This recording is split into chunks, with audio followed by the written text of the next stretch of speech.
My work takes me to places, quite literally. Well, there's so much happening in the world of tech that I have to hop cities, juggle between continents to bring all the latest news and experiences for you. And one thing I've realized during these adventures is that it's so much simpler and easier to make payments in India. I'll give you an example. I was in New York a few days ago. I had to book an Uber. For some reason, I was not able to add my card onto the app. It wasn't just working. I wasn't getting any OTPs either. So what did I have to do? I had to create a PayPal account, link it to my Uber account, and only then I was able to book a cab. Imagine if it was late at night, my internet was not working, I would have been stuck. But here in India, it's so much easier because we have UPI. All you need is a smartphone, an active bank account, and you can send money to anyone instantly. And guess what? NPCI is making it even easier. And I'm going to take you through that in this week's episode of The Digit Show, but we have so much more fun planned for you. Aman got the latest Alienware 18 Area 51 gaming laptop.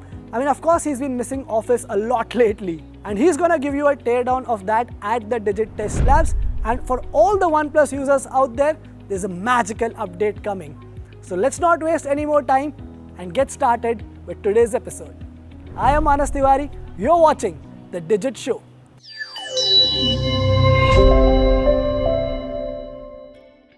I think one of India's biggest technological achievements is to come up with UPI. It has made our lives so much convenient, it's made payments so much easy, and it's not unless you go to different parts of the world and you face those payment-related payments that you realize the kind of convenience it has brought to our lives. For example, I was talking about my New York experience. Imagine if I had UPI or if UPI worked in New York, I would have simply booked the cab without worrying about anything. I'd made the payment once I got out of it. But in India, you can do that, we can do that, of course. And what NPCI is doing, it's making sure that now you don't even need a UPI pin to make these payments. It's adding support for biometrics within UPI apps, which means all you need is a fingerprint scan, a face ID, and you can send money to anyone. And this feature will work across apps, across Google Pay, PhonePe, Paytm, adding another layer of convenience to an already convenient experience.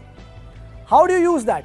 Open your UPI app and start a payment just like you do otherwise. Scan the QR code, enter the amount that you want to send anyone, and on the payment page where it asks you to enter the PIN, now you will get an option to add a biometric. All you need to do here is authenticate using your fingerprint or your face, and that's it. You can send money to your contacts instantly, just like that. Now, one thing is that it is convenient, but it also adds a layer of security. Your PIN can go to anyone. Anyone can see it, use it to make payments on your behalf, but no one can take away your fingerprint or your face. But there's a downside as well, something that you need to be a little more careful about. With so much ease, the chances of making a wrong payment would be higher because you can, by mistake, also give biometric access to a UPI app. So do check twice before making any UPI payment. Also, initially you'll only be able to send 5,000 rupees at once, but I'm assuming that as the feature picks up, there's far more security around it, this amount will also go up. So next time you pay, it might just be a touch or a look away. Now, one thing all of us absolutely love at Digit is gaming. You can find most of us on our PCs or consoles when we are not working, and that's exactly what Aman has been doing for the past couple of weeks on his new Alienware laptop. So let's find out what he has to say about that.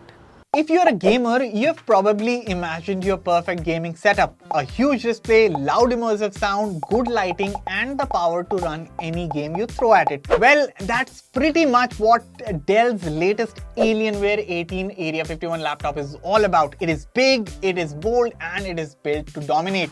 But with a price tag of nearly 5 lakh rupees, this machine better deliver a mind-blowing experience. So I've been using the Alienware 18 Area 51 laptop for the past 2 weeks for both work and gaming, and here's what I think about it.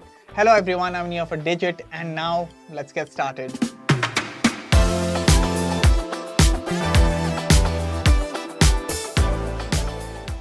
Let's start with the design. So when this laptop was first delivered at my place, my parents thought and their reaction was that, is this a TV? And honestly, that is fair. The Alienware 18 Area 51 laptop is unapologetically massive. It weighs 4.3 kilograms without the charger, by the way, which itself is a hefty 360 watt brick. And because it comes with a 16 amp plug, you will need a large socket to charge it, for which I had to get a 120 rupees converter from Amazon just to plug it in. Also, this isn't your slim and light laptop that you can casually slip into a backpack. Trust me, I have a pretty big backpack, but even that wasn't enough to fit in this machine. That said, it looks stunning. The teal color gives it a premium futuristic vibe. The RGB lighting is tasteful, not too flashy, and the glowing Alienware logo at the back adds that signature gamer touch. There's even a glass panel underneath that lets you peek into the internals, which is a neat little detail. Overall, it is well built, it feels tough, but it does attract smudges and dust, so you will need to keep a microfiber cloth handy. The display on the Area 51 laptop is easily one of the best I've seen on any gaming machine. You get a massive 18-inch WQXGA display. It is bright, it is sharp, and it is fast with a 300Hz refresh rate and 500 nits brightness. From the look, the colors pop beautifully without being oversaturated, and thanks to the 130% sRGB and 99.4% DCI-P3 coverage, it is great for gaming as well as content creation. Now, during testing, it showed an average delta E of 2.4, which means color accuracy is spot on, even better than some of its rivals like the MSI Titan GT77HX and the Acer Predator PH315 55S. I played a bunch of games on it. Forza Horizon 5 looked gorgeous, and Silent Hill F was properly terrifying with all that detail. Even in bright lighting, I had no issues with visibility. It's an absolute treat for gamers who love immersive visuals. Moving on to the keyboard and sound, the Area 51 packs a mechanical keyboard, and you will love that tactile clicky feel. You will enjoy typing on it, and gaming on this one is quite a breeze. The keys are responsive and comfortable even during long sessions. There's also a dedicated Copilot key to trigger the AI assistant, along with shortcuts for performance mode, screen brightness, and backlighting controls. Speaking of backlighting, the entire keyboard can be customized via the Alienware command center, and even the touchpad lights up when you touch it. The touchpad itself is compact but precise. As for the sound, this thing gets loud. It has dual 2-watt woofers and dual 2-watt tweeters tuned with Dolby Atmos. So whether you're playing shooters, racing games, or horror titles, the audio feels rich and full. Of course, it won't replace a good headset, but for a laptop, the sound quality is excellent. Now the real question, how does it perform in actual gaming? Well, the Alienware 18 Area 51 laptop comes with an Intel Core Ultra 9 processor and Nvidia's latest RTX 5090 laptop GPU. And as you would expect, it absolutely crushes every game you throw at it. Here's a quick look at the frame rates I got in different titles. So Doom: The Dark Ages at Ultra Nightmare settings in 2K resolution gave me between 115 to 130 FPS. Dropping to 1080p with DLSS pushed that to over 450 FPS, and at medium settings it went up to 560 FPS, no stutters at all. Monster Hunter Wilds returned 180 FPS at 1080p high settings, 150 FPS at 2K Ultra. Again, no hiccups, just smooth gameplay throughout. Horizon Forbidden West at 1080p high graphics gave 250 FPS, medium settings hit 315 FPS, and 2K Ultra, well, it stayed around 170 to 200 FPS. Forza Horizon 5 at 1080p high hit 450 FPS, and at 2K extreme settings it still managed a solid 250 FPS. Silent Hill F returned 85 FPS at 2K high settings, 120 FPS at 1080p high, perfectly playable and immersive. The Witcher 3 at 2K Ultra high settings gave 130 FPS, and at 1080p high settings it ran at 230 FPS. It's one of the most detailed and visually stunning experiences I've had on a laptop. Finally, for competitive players, this is a beast. In Valorant, I got 540 FPS on high settings and around 700 FPS on medium settings. Even at 2K resolution, it stayed between 400 and 600 FPS. Basically, this thing laughs at every game you throw at it. Now coming to benchmarks, the Alienware 18 Area 51 scored 11,518 in PC Mark 10 Extended with a massive 28,798 points in gaming performance. Cinebench R23 gave 36,928 in multi-core and 2,235 in single-core. Geekbench 6 showed 21,469 in multi-core, which is ahead of many premium laptops like the Alienware X17R2 and MSI Raider G67HX. On GPU benchmarks, 3D Mark Times Pi scored 23,783 and Times Pi Extreme scored 12,379. Firestrike gave 39,674 points and Firestrike Extreme reached 28,280 points. Even the Port Royal DXR test showed 16,553 points. So these numbers show that just how far ahead the RTX 5090 GPU is compared to the rest of the competition. Now, storage is another area where this laptop flexes its muscle. The 2TB NVMe SSD clocked sequential reads over 14,000 Mbps and writes around 13,300 Mbps in Crystal Disk Mark. Boot times and file transfer were also instant, so you click and it is done. Now let's address the obvious, battery life, or should I say the lack of it, because with great power comes great electricity bills. So during my tests, the laptop lasted about an hour during gaming and around 2 hours for basic tasks like browsing or using Google Docs. In our battery test, it managed 1 hour and 15 minutes. You can stretch it to 3 hours if you switch to quiet or power saver mode and use the integrated GPU, but honestly, this machine is meant to stay plugged in. On the flip side, thermals are impressive. Even under heavy load, the CPU hit a maximum of 90 degrees Celsius, which is quite good for a laptop this powerful. Surface temperatures stayed around 32.5 degrees Celsius on the WASD keys and 34 degrees Celsius near the center, so your hands don't get hot. The touchpad stayed cool at around 25 degrees, which again is excellent overall cooling performance. So who really should buy the Alienware 18 Area 51 laptop? Well, it is clearly for those who want desktop level performance in a laptop form factor, someone who doesn't need to move it around much but wants the best possible specs in one machine. Of course, it is not for everyone, it is heavy, it is expensive and the battery life isn't great, but if you are a serious gamer with the budget and the space for it, this laptop is one of the most powerful and immersive gaming rigs you can buy right now. And that is for the review, guys. If you enjoyed this video, don't forget to like, share and subscribe for more such detailed content. And tell me in the comments, if you had 5 lakh rupees to spend, would you go for a beast like this or build your own gaming PC? I'll catch you all in the next one. Thank you for watching. Well, it's clear that Aman has been having a lot of fun. But you know what? Who else is up for a bit of fun? The OnePlus users, because the new OxygenOS update has started rolling out and it comes with a bunch of new features, customizations, personalized experiences, and Yash has been testing it so that you don't have to.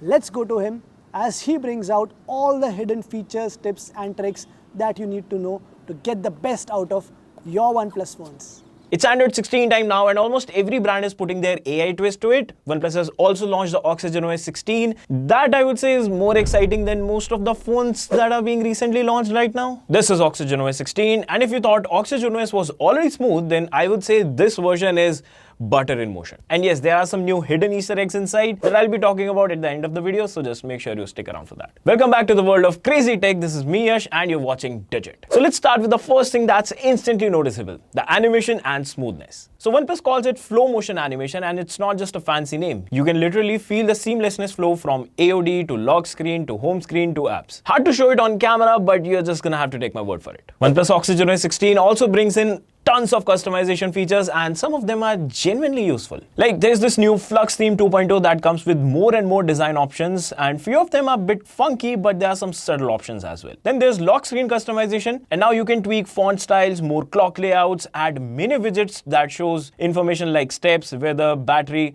right on the lock screen. The home screen apps are also scalable, so you can go minimal or bold depending on your vibe. Even the app drawer is now smarter. It can automatically categorize apps by the type. No need to drag and drop apps into a folder. I know, looks a bit too inspired by iOS, but that is what you get. I know you guys are gonna like it. I loved it. because customization is something that I would really admire to have on my phone. And seems like OnePlus is on the right track. But what about the productivity part? I'm coming to that in a bit. Just give me a second now. You've already seen OnePlus AI on the OnePlus 13s. Well, the OxygenOS 16 takes it to a whole another level. The plus key that OnePlus 13s had was one of the best implementations of what having an extra button and AI on your phone can do. But it now supports more languages, and you can just long press on the plus key to record a voice memo that will automatically save to your mind space. And then there's AI collection, which automatically group related data. Say all your trip, photos, tickets, confirmations, screenshots, all in one place. But let me show you what's the coolest part. OnePlus has partnered with Google to bring the AI madness of Google Gemini and Mindspace together. Think of it this way. Whatever question you want to ask from Google Gemini, it will not only be answered based on Google research, but also your Mindspace,